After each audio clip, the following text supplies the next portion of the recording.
அஸ்ஸலாமுஅலைக்கும். நம்ம இன்னைக்கு உம்ராவோட vlog டே 1ல இருக்கோம். நான் வந்து கம்ப்ளீட்டாக இந்த vlogல வந்து எங்கெங்கே போகிறோம், என்னென்ன பண்ணுறோம்,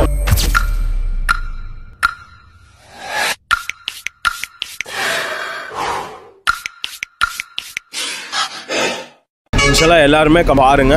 இது நிறைய பேருக்கு உம்ரா போகணுன்னு ஆசைப்படுற எல்லாத்துக்குமே இது யூஸ்ஃபுல்லாக இருக்கும். விடிய காலைல 4 மணிக்கே கிளம்பி ரயில்வே ஸ்டேஷன் போயிருந்தேன். வீட்டிலேருந்து எல்லாமே கிளம்பி விடுறதுக்காக வந்திருந்தாங்க, என்னையும் மச்சானையும். ஃபர்ஸ்ட் டைம் நாங்கள் உம்ரா போகிறனால எல்லாருமே துவா கேட்க சொல்லியிருந்தாங்க. இன்ஷால்லா கேட்குறோன்னு சொல்லிட்டு அங்கேருந்து கிளம்புனோம். போகிற வழியில் திருப்பூரில் டிராவல்ஸ் ஓனர் மன்சூர் பாய் ஏறிக்கிட்டாரு. ஸோ அவர் எங்கள் கூட கேலிக்கட் வரைக்குமே வந்திருந்தார். திருச்சியிலேருந்து கேலிக்கட் போகிறதுக்கு எங்களுக்கு 8 மணி நேரத்துலேருந்து 9 மணி நேரம் ஆயிடுச்சு. ஸோ ரீச் ஆன பிறகு அங்கேருந்து ஆட்டோவில் ஏர்போர்ட்டுக்கு போனோம். ஏர்போர்ட்டுக்கு 400 ரூபா சார்ஜ் பண்ணியிருந்தாங்க. அங்கே ஏர்போர்ட் பக்கத்தில் உள்ள பள்ளிவாசலில் லோஹர் வாசலும் சேர்த்து தொழுதுட்டு கேலிக்கட்லேருந்து ஜெத்தாக்கு எங்களுக்கு டைரக்ட் ஃப்ளைட். அதனால சில ஹாஜிகள் வந்து இங்கே பக்கத்துலேயே ரூம் எடுத்தும் அங்கேருந்து இஹ்ராம் கட்டிட்டு வந்திருந்தாங்க. நாங்கள் பள்ளியிலே இஹ்ராம் கட்டிட்டு அங்கேருந்து ஏர்போர்ட்டுக்கு ஆட்டோவில் 50 ரூபா கொடுத்து வந்துட்டோம். ஏர்போர்ட் என்ட்ரன்ஸ்லேயே உஸ்தாத் வந்து நம்ம வச்சிருக்கக்கூடிய விசா, பாஸ்போர்ட்டு, ஃப்ளைட் டிக்கெட்டு எல்லாத்தையும் எப்படி சேஃபாக வச்சுக்கிறது, அதுக்கப்புறம் என்னென்ன எங்கெங்கே கொண்டு போகிறது அப்படின்னு எல்லா ஒழுக்கங்களையும் சொல்லி கொடுத்தாரு. நம்ம ட்ராவல்ஸில் டிக்கெட்டு, விசா எல்லாத்தையுமே அழகாக கவர் பண்ணி கொடுத்துருந்தாங்க. ஸோ அது ரொம்ப யூஸ்ஃபுல்லாக இருந்துச்சு. அது மட்டும் இல்லாமல் இந்த ஹேண்ட் லக்கேஜ்குள்ளே என்னென்னலாம் வைக்கக்கூடாது அப்படின்னு ஒரு டிஸ்பிளே மாதிரி ஏர்போர்ட்டில் வச்சுருந்தாங்க. அதை பார்க்குறப்பவும் நம்மக்கிட்ட அது ஏதாவது இருந்துச்சுன்னா எடுத்து வச்சிடலான்னு தோணுச்சு. பட் ஆனால் மோஸ்ட்லி அதில் உள்ளது எதுவுமே நம்மக்கிட்ட இல்லை. பேக்கேஜ் டோட்டலாக 30 kgயும் கையில் கொண்டு போகிற ஹேண்ட் லக்கேஜ் 7 kgயும் கொடுத்துருந்தாங்க. அதுக்கப்புறம் டோட்டலாக எல்லா போர்டிங் ப்ராசஸ் செக்கிங்லாம் முடிச்சுட்டு ப்ரேயர் ஹால் போய் மஹ்ரிப்பையும் இஷாவையும் சேர்த்து தொழுதுட்டோம். ஏர்போர்ட்டில் உள்ள ப்ரேயர் ஹால்லையே உது செய்கிற இடம், ரெஸ்ட் ரூமு, அதுக்கப்புறம் இஹ்ராம் துணி கட்டுறவங்களுக்கு அங்கேயே கட்டுறதுக்கான எல்லா இடமுமே இருந்துச்சு. ஸோ அங்கேயும் சில பேர் கட்டியிருந்தாங்க. 8:05க்கு ஃப்ளைட் கிளம்ப போதுன்னு போட்டிருந்தாங்க. ஸோ எல்லாத்தையுமே எடுத்து கிளம்பிட்டு ஃபைனலாக ஃப்ளைட்குள்ளே என்ட்ரு ஆகிறதுக்கு வந்துட்டோம். ஒரு வழியாக ஏர்போர்ட் செக்கிங் எல்லாமே முடிச்சுட்டு ஃப்ளைட் ஏறணும். ஃப்ளைட்டோட ட்ராவல் பார்த்தீங்கன்னா கிட்டத்தட்ட 6 மணி நேரம் இருந்துச்சு. சாப்பாடு பார்த்தீங்கன்னா ஃப்ளைட்டில் வாங்கலை. ஃப்ளைட்டில் வந்து அதோட ப்ரைஸ் வந்து செம்ம அதிகமாக இருந்துச்சு. அது இல்லாமல் ஏர் இண்டியா எக்ஸ்பிரஸில் சாப்பாடு வந்து ஆப்வியஸ்லி நம்ம தான் வாங்கணும். ட்ராவல்ஸ்லேயே வந்து பரோட்டா, முட்டை குருமா, அதுக்கப்புறம் வாழைப்பழம், ஒரு ஆப்பிள், வாட்டர் பாட்டிலு, இது எல்லாமே கம்பைண்டாக ஒரு பிஸ்கெட் பாக்கெட்டோட சேர்த்து கம்பைண்டாக ஒரு பேக்கெட் கொடுத்துருந்தாங்க. அதாவது உம்ரா போகிறதுக்கு வந்து 5 எல்லை இருக்குது. பொதுவாகவே உம்ரா செய்கிறவங்க இந்த எல்லைக்கு முன்னாடியே இஹ்ராம் துணியை கட்டிட்டு உள்ளே வருவாங்க. அங்கே வர ஃப்ளைட்டு பார்த்திங்கன்னா இந்த 5 எல்லையில் ஒரு எல்லையை தான் கிராஸ் பண்ணி வரணும்.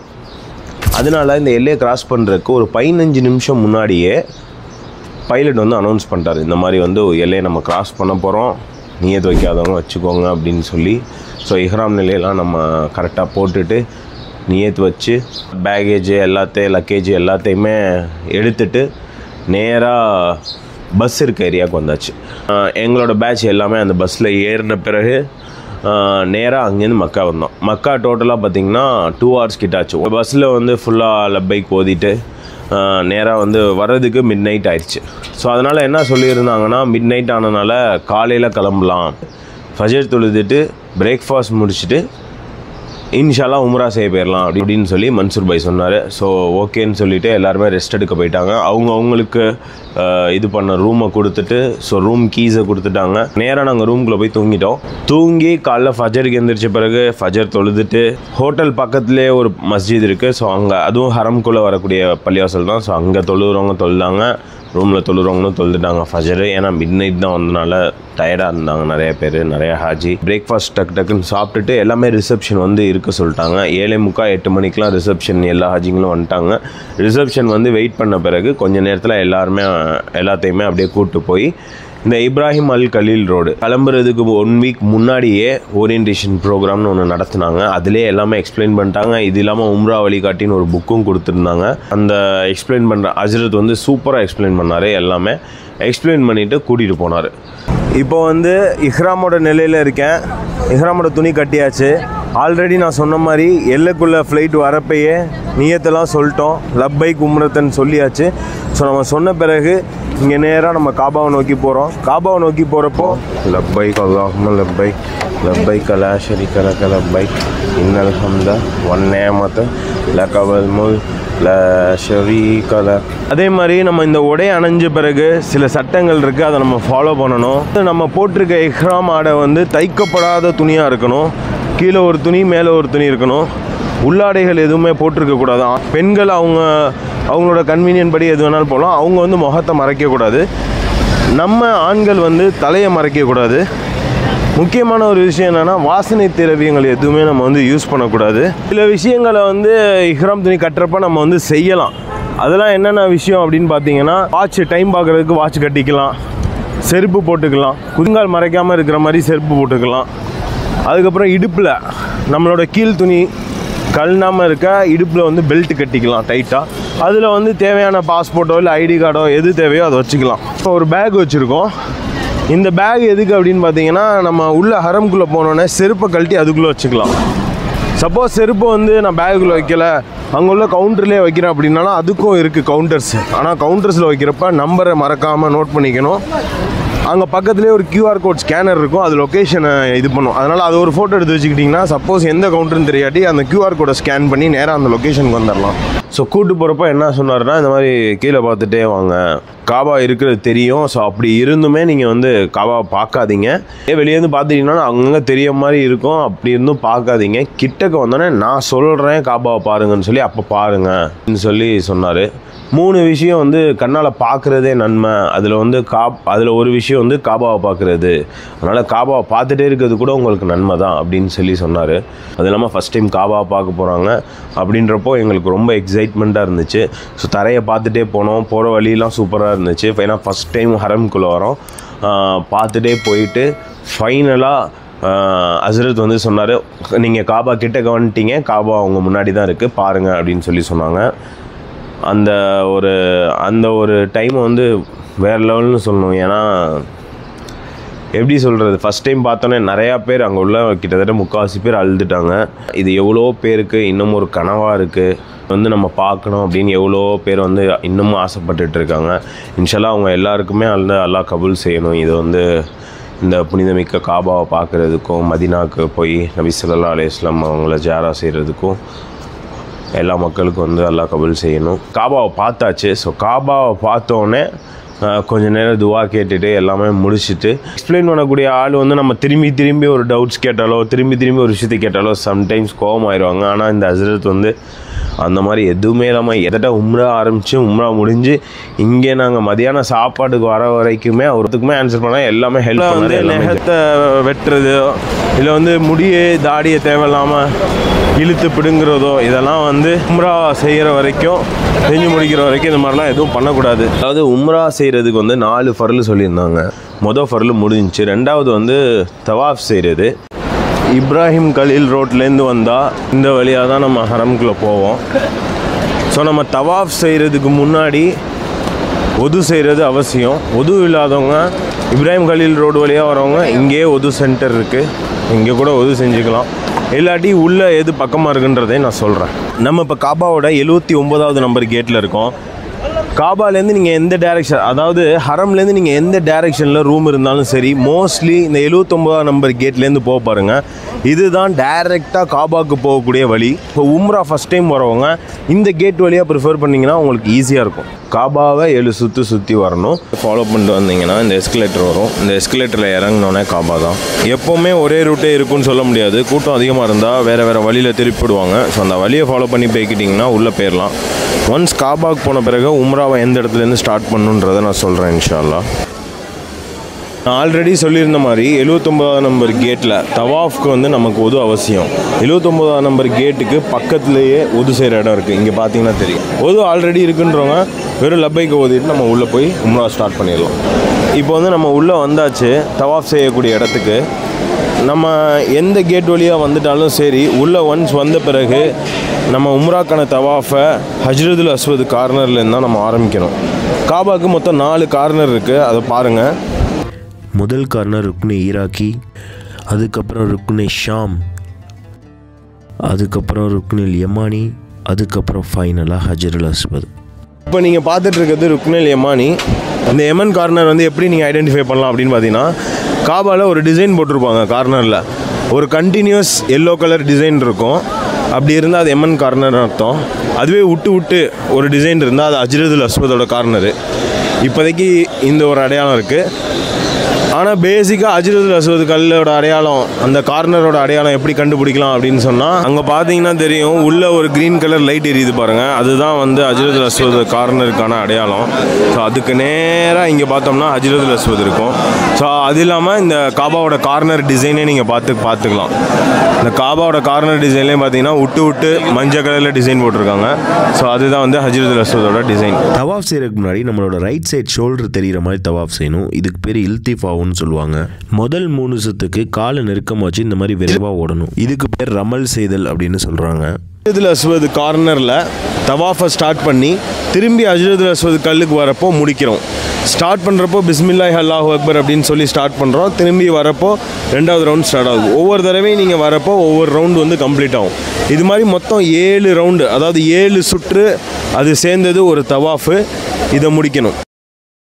தவாஃப் செய்கிறப்போ இந்த மாதிரி ஒரு தஸ்பீமணி வச்சுக்கிறது நமக்கு ரொம்ப யூஸ்ஃபுல்லாக இருக்கும். நம்ம எத்தனை ரவுண்டு சுற்றுறோன்றதை இதை வச்சு நம்ம கால்குலேட் பண்ணிக்கலாம். தவாஃபில் 7 சுற்றுறப்பையும் அவ்வளோ துவாக்கள் அவர் வந்து, அதாவது ஹஸ்ரத் கேட்டார், அவரை ஃபாலோ பண்ணி நாங்களும் சொன்னோம். ருக்னுல் யமானிலேருந்து ஹஜ்ருல் அஸ்வத் வர வரைக்கும் ரப்பனா ஹத்தினா ஃபித்துன்யா அசனத்தம் ஃபில் ஆஹிரத்தி அசனத்தம் வக்கினா அஸாபன்னார், அது வந்து நிறையா ஓதலாம். அதே மாதிரி இதுதான் வந்து மக்காமே இப்ராஹிம் நபியோட கால் தடம் இதுக்குள்ளே இருக்குது. இந்த மக்காமே இப்ராஹிம் பக்கத்தில் தான் நம்ம 2 ரக்காயத் தவாஃப் முடிச்சுட்டு தொழுவணும். தவாஃப் முடித்த கையோட நம்ம அந்த ரைட் சைட் ஷோல்டர் தெரிகிறத மறைச்சிக்கலாம். தொழுகும்போது முதல் ரக்காயத்தில் சூரத்துல் காஃபிருனும் 2வது ரக்காயத்தில் சூரத்துல் இக்லாஸும் ஓதணும். இது முடிச்சுட்டு ஜம்ஜம் தண்ணியை வயிறு நிறையா குடிச்சுக்கணும். ஜம்ஜம் தண்ணி எந்த நோக்கத்துக்காக ஒருத்தர் குடிக்கிறாங்களோ அந்த நோக்கம் நிறைவேறும். ஒருத்தர் நோய்க்காக குடிக்கிறாங்கன்னா அந்த நோய் வந்து குணமாகும். அதே மாதிரி ஒருத்தர் பசிக்காக குடிக்கிறாங்க அப்படின்னா அவரோட பசி தீரும். நபி ஸல்லல்லாஹு அலைஹி வஸல்லம் சொல்கிறாங்க, இந்த தண்ணீர் பரக்கத் நிரம்பியதாகவும் நோய்க்கு நிவாரணம் அளிப்பதாகவும் இருக்குன்னு. தவாஃப் செஞ்சுட்டு 2 ரக்காயத் தொழுதுட்டு ஜம்ஜம் தண்ணி குடிக்க குறைஞ்சபட்சம் 3/4 மணி நேரமாவது ஆகும். மக்காமே இப்ராஹிமில் தொழுதுட்டு நேராக அல்பத கேட் வழியாக சஃபா மருவா இதுக்கு போகலாம். உடம்பு முடியாதவங்க, வீல் சேரில் போகணுன்னு நினைக்கிறவங்கலாம் மேலே ஃபஸ்ட் ஃப்ளோர்லேயே தவாஃப் செஞ்சுக்கலாம். ரொம்பவும் ஈஸியாகவும் கொஞ்சம் கூட்டம் கம்மியாகவும் இருக்கும். சஃபா மருவா கிதரு இந்த மாதிரி சஃபா மருவா எங்கே போகணும் அப்படின்னு உங்களுக்கு சப்போஸ் தெரியல அப்படின்னு சொன்னால் யார்கிட்டையாவது உள்ளவங்கள்ட்ட கேட்டிங்கன்னா சொல்லுவாங்க. ஸோ இங்கே போகிற வழியிலே தெரியுது, லெஃப்டில் சஃபா மருவாவில் ஓடிட்டுருக்காங்க. ஸோ அங்கே பெயரணும் கரெக்டாக. ஸோ இந்த சஃபா ஸ்டார்ட் அப்படின்ற இடத்துக்கு வந்துடணும். நம்ம வந்து தவாஃப் 7 சுற்று காபாவை முடித்தோம். அதுக்கப்புறம் வந்து மக்காமே இப்ராஹிம் கிட்டக்க 2 ரக்காயத் தொழுதோம். அப்புறம் இங்கே சஃபாவுக்கு வந்துட்டோம். சஃபாலேருந்து மருவா போனால் 1 ரவுண்டு, திரும்பி மருவாலேருந்து சஃபா வந்தால் 2, இப்படியா 7 ரவுண்ட் கம்ப்ளீட் பண்ணோம். சஃபாவில் ஆரம்பித்தா 7வது இது முடிகிறது மருவாவில் முடியும். இங்கே பாருங்கள், சஃபாலேருந்து நேராக காபா தெரியும். சொல்லக்கூடிய துவாக்களை ஓதலாம். நான் இப்போ சஃபா மலையில் நிற்கிறேன், மலை தெரியுது பாருங்கள். இங்கேருந்து நேராக காபா தெரியும். இன்ன ஷஃபாவல் மருவத்தை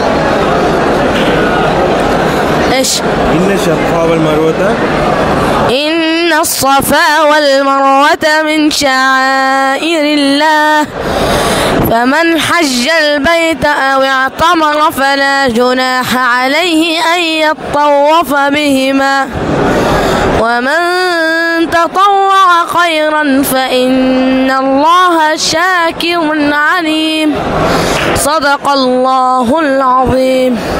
لا إله إلا الله وحده لا إله إلا الله. சஃபா மருவாவில் வந்து நடக்கிறதுக்கோ இல்லை தொங்கோட்டம் ஓடுறதுக்கோ எந்த வித உதவும் தேவையில்லை. தொங்கோட்டம் ஓடுறது ஆண்களுக்கு மட்டும்தான், பெண்களுக்கு கிடையாது. இங்கே பார்த்தீங்கன்னா தெரியும், வெறும் ஆண்கள் மட்டும் ஓடுவாங்க, பெண்கள் அப்படியே நிற்பாங்க. தொங்கோட்டம் இந்த க்ரீன் லைட் ஆரம்பித்த இடத்துல தொங்கோட்டம் ஆரம்பிக்கணும். முடிகிற இடத்துல நார்மலாக வாக் பண்ண ஆரம்பிச்சிடலாம். ஒவ்வொரு தடவையும் சஃபாக்கோ மருவாக்கோ வரப்போ நான் சொல்லக்கூடிய திக்ரை ஓதணும் 3 தடவை. லா இலாஹ இல்லல்லாஹு வஹதஹு லா ஷரீக லஹு லஹுல் முல்கு வலஹுல் ஹம்து வஹுவ அலா குல்லி ஷைஇன் கதீர். லா இலாஹ இல்லல்லாஹு வஹதஹு அன்ஜஸ வஅதஹு வநஸர அப்தஹு வஹஸமல் அஹ்ஸாப வஹ்தஹு. நடுவில் செப்பரேட்டாக வயசானவங்களுக்குன்னு போகிறதுக்கு இல்லை வீல் சேரில் தள்ளுறதுக்கு ஒரு இடம் இருக்குது. அங்கே அவங்க சஃபா மருவா பண்ணுறதுக்கு ரொம்ப ஈஸியாக இருக்கும். இது இல்லாமல் ஃபஸ்ட் ஃப்ளோர் செகண்ட் ஃப்ளோரில் எலக்ட்ரிக் வேனு நம்மளாக தனியாக ரெண்டுக்கு எடுத்து போகலாம். அது 150 ரியாலோ 200 ரியாலோ சொன்னாங்க. அது நீங்கள் பண்ணி போகிறதுனாலும் போகலாம். நீங்கள் போட்டிருக்கு பாருங்கள் க்ரீன் கலர் போர்டில், அதுக்கு எப்படி போகணுன்னு சொல்லி. சஃபாவில் ஆரம்பித்து 7வது இது மறுவாலை முடிகிறப்போ, மறுவாலை முடிச்சுட்டு எக்ஸிட் வந்து பக்கத்துலேயே இருக்கும், அப்படியே எக்ஸிட் போகலாம். ஃபைனலான ஃபர்லு வந்து முடி எடுக்கிறது, 4வது ஃபர்லு. இதை முடிச்சுட்டு போய் முடி எடுத்துட்டா நீங்கள் வந்து நார்மல் நிலைமைக்கு வந்துடுவீங்க. அதுக்கப்புறம் எந்த சட்டமும் உம்ராவுடைய சட்டமும் ஃபாலோ பண்ண தேவையில்லை. ஸோ அது 7 டைம் கம்ப்ளீட் பண்ணிவிட்டு ஸோ மொட்டை அடிக்க வந்துட்டோம். இங்கே இந்த ஏரியாவில் பார்த்தீங்கன்னா மோஸ்ட்லி உம்ரா முடிச்சுட்டு வரப்போ அவங்க வந்து கூப்பிட்ருவாங்க இங்கே உள்ள கடைக்காரவங்கெல்லாம். எங்களுக்கு வந்து பார்த்திங்கன்னா நாங்கள் ஒரு கடை ரூம் பக்கத்துலேயே வந்து ஒரு கடையில் அடிச்சுக்கிட்டோம். 5 ரியால் வாங்கினாங்க. 5 ரியால்னால் நம்ம ஒரு காசுக்கு ஒரு 125 ரூபான்னு வச்சுங்களேன். ஸோ ஃபைனாக மொட்டை அடிச்சுட்டு சாப்பிட்டோம். சாப்பாடு அருமையாக இருந்துச்சு. மதியான சாப்பாடு ரெடி பண்ணியிருந்தாங்க. மீன் வச்சுருந்தாங்க. மீன் வந்து இங்கே சவுதியில் உள்ள ஒரு மீன். அந்த மீன் வந்து சூப்பராக இருந்துச்சு சாப்பிட்றதுக்கு, நல்லா பெரிய பெரிய மீன். அதுக்கப்புறம் வந்து வெஜிடபிள்ஸில் வந்து வெண்டிக்காய், அதுக்கப்புறம் மீன் குழம்பு. வெண்டிக்காவுமே பார்த்திங்கன்னா இங்கே வெஜிடபிள்ஸ் எல்லாம் இங்கே விளைஞ்சது. ஸோ அதுவுமே நல்லா இருந்தது. ரெஸ்ட் எடுக்கிறதுக்காக ரூமுக்கு போயிட்டோம். இதுதான் எங்களோட வந்து ஃபஸ்ட்டு டே உம்ரா. அதாவது கிட்டத்தட்ட 24 hours மேலே, ஒரு நாளைக்கு மேலே ஆயிடுச்சு எங்களோட காபாவை நோக்கிய பயணம். ஸோ இதுக்கப்புறம் தொடர்ந்து அடுத்தடுத்த டேஸ்க்குள்ள விலாகு. ஏன்னா ஒவ்வொரு டேலையும் சம்டைம்ஸ் ரெஸ்ட் எடுப்போம், சம்டைம்ஸ் போக முடியாத மாதிரி இருக்கும், இல்லை ஹரமில் அமல் செய்கிற மாதிரி இருக்கும். அதனால் ஒவ்வொரு டே விலாகையும் தனித்தனியாக போடாமல் கம்பைண்டாக 2வது நாள் 3வது நாள் 4வது நாள் சேர்த்து ஒரே வீடியோவாவோ இல்லை இந்த மாதிரி கம்பைண்டாக ஒரு 2-3 வீடியோவாக போடுறேன். இன்ஷா அல்லாஹ் பாருங்கள். அஸ்ஸலாமு அலைக்கும்.